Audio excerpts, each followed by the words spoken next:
wanted to do. You could do the same thing with an if statement, but it's simpler to just do it in this one line. By the way, the parentheses are important because the precedents of and also of or are lower than the arithmetic operators. And here we need and to go before multiplication. In fact, the logical operators are at the bottom of the list.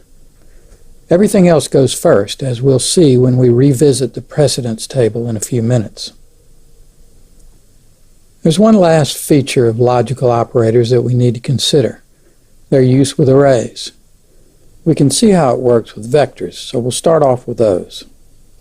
We'll start with the not operator. Let's get a clean slate. There. Okay, here's a nice vector. Now let's apply the not operator to it.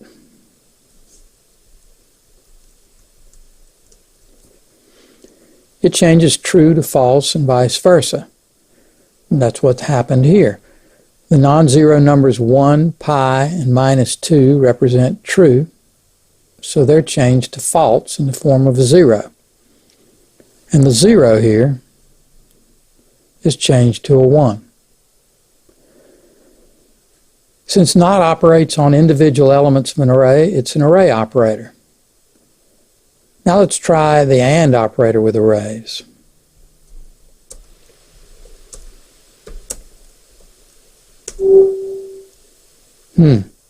Operands to the OR and AND operators must be convertible to logical scalar values.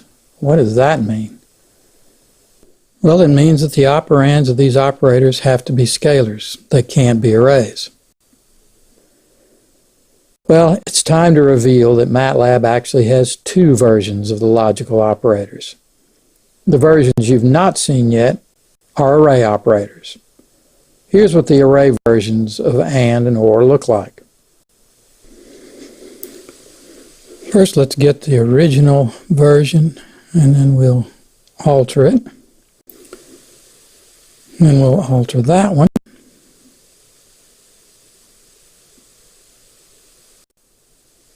And there we have it.